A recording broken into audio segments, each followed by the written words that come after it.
బయ్యారంలో ఉక్కు కర్మాగారం పెడతాము steel authority of India limited ద్వారా అన్నారు. ఇప్పటి వరకు దానికి మోక్షం లభించలేదు. ఈ బడ్జెట్లో కూడా దక్కింది గుండు సున్నా. కాజీపేటలో రైల్ కోచ్ ఫ్యాక్టరీ అన్నారు, అది కూడా హులెక్కైంది. అది కూడా ఇవాళ రైల్ కోచ్ ఫ్యాక్టరీ పోయి ఒక వ్యాగన్ రిపేర్ షాప్ పెడతామని చెప్పడం బాధాకరం.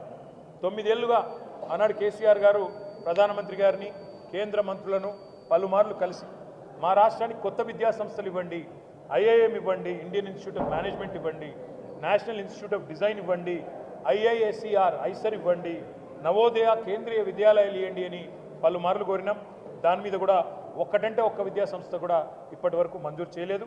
ఈరోజు బడ్జెట్లో కూడా చేయలేదు. కేంద్ర బడ్జెట్లో పారిశ్రామిక కారిడార్లు ఇవన్నీ కూడా చెప్పారు ఇతర రాష్ట్రాలకు సంబంధించి.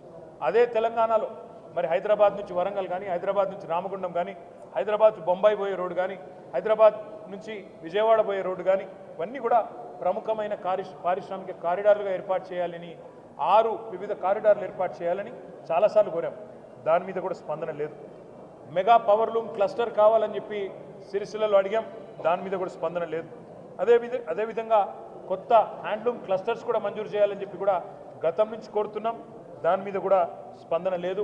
తెలంగాణ ప్రభుత్వం రేవంత్ రెడ్డి గారి నాయకత్వంలో మన చాలామంది చాలాసార్లు ఢిల్లీకి పోయి అక్కడ మంత్రులను కలిసినట్టుగా కూడా వార్తలు వచ్చినాయి. కానీ ఒక్కటంటే ఒక్కటి కూడా వీళ్ళు చెప్పింది వాళ్ళు వినిపించుకున్నట్టయితే కనబడడం లేదు. రీజనల్ రింగ్ రోడ్డు కానీ, రాష్ట్రాలకు ముఖ్యంగా తెలంగాణకు ఉపయోగపడే హైవే విస్తరణ కానీ, కనెక్టివిటీ ప్రాజెక్టులు కొన్ని తప్ప ఎక్కడ కూడా పెద్ద మొత్తంలో అయితే ఇచ్చిందేం లేదు. మొత్తంగా చెప్పాలంటే తెలంగాణకు ఈ బడ్జెట్లో మళ్ళొక్కసారి దక్కింది పెద్ద గుండు సున్నా. నేను తెలంగాణ ప్రజలు అందుకే ఆలోచించాలని చెప్పి వారిని విజ్ఞప్తి చేస్తూ ఉన్నా. మొన్న జరిగిన పార్లమెంట్ ఎన్నికల్లో 16 స్థానాలు 8 కాంగ్రెస్ పార్టీకి, 8 భారతీయ జనతా పార్టీకి మీరు ఇచ్చారు. ఇవాళ అదే 16 స్థానాలతో చంద్రబాబు నాయుడు గారు ఒక ప్రాంతీయ శక్తి బలంగా ఉంటే ఏం సాధించుకోవచ్చో సంకీర్ణ ప్రభుత్వంలో చూపెడతా ఉన్నారు. 15,000 కోట్లు ఒక్క ఏపీ క్యాపిటల్ డెవలప్మెంట్కి ఆయన తీసుకున్నారు. అదేవిధంగా బీహార్కు 26,000 కోట్ల రూపాయలు కేవలం రహదారుల కోసం మాత్రమే ఇచ్చినారు. కానీ తెలంగాణకు 16 మంది పార్లమెంట్ సభ్యులున్న 8 మంది కాంగ్రెస్ వాళ్ళు, 8 మంది బీజేపీ వాళ్ళు, దక్కింది మాత్రం గుండు సున్నా. అందుకే స్వీయ రాజకీయ అస్తిత్వమే తెలంగాణకెన్నిటికైనా శ్రీరామ రక్ష. ప్రాంతీయ శక్తులు బలంగా ఉంటే, ప్రాంతీయ పార్టీల నాయకత్వం బలంగా ఉంటేనే రేపటి సంకీర్ణ యుగంలో కూడా మనం శాసించే పరిస్థితి ఉంటుంది. శాసించి సాధించుకోవాలి తప్ప యాచించి సాధించుకుంటే ఏది కూడా రాదు.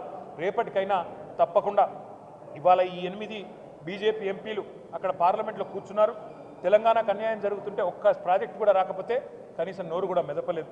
2 కేంద్ర మంత్రులు ఉన్నారు, నోరు మెదపలేదు. అదేవిధంగా 8 మంది కాంగ్రెస్ ఎంపీలు తెలంగాణకు అన్యాయం జరుగుతుంటే కూడా నోరు మెదపలేదు. అదే ఈరోజు అక్కడ గులాబీ కండువాలు కప్పుకున్న బీఆర్ఎస్ సైనికులు అక్కడుంటే ఇవాళ పార్లమెంట్లో ఎట్లా ఉండేదో పరిస్థితి ఒక్కసారి ఆలోచించాలని చెప్పి నేను కోరుతా ఉన్నా. అందుకే భవిష్యత్తులోనైనా తెలంగాణ ప్రజలు గుర్తుపెట్టుకోవాల్సిన మాట, మన ప్రాంత హక్కులు కాపాడాలంటే, మన రాష్ట్ర హక్కులు కాపాడాలంటే, మనకు నిధులు రావాలంటే ఈ సంకీర్ణ శకంలో తప్పకుండా కేసీఆర్ గారు లాంటి బలమైన నాయకులు, బలమైన బీఆర్ఎస్ లాంటి పార్టీలను ఎంత మద్దతు ఇచ్చి, ఎంత సంఖ్యాపరంగా బలోపేతం చేస్తే అంత రాష్ట్రానికి లాభం అనే మాట కూడా మళ్ళొక్కసారి గుర్తు చేస్తూ, ఈ బడ్జెట్లో కూడా గుండు సున్నానే ఇచ్చినందుకు మరి కేంద్ర ప్రభుత్వానికి మరి 8 ఎంపీలు ఇచ్చినా మీరు గుండు సున్నా ఇచ్చినందుకు తెలంగాణ ప్రజలు భవిష్యత్తులో అన్ని గమనిస్తున్నారు, అన్ని ఆలోచన చేస్తున్నారు. తప్పకుండా తగు రీతిలో నిర్ణయం తీసుకుంటారని చెప్పి కూడా మేము ఆశిస్తాం.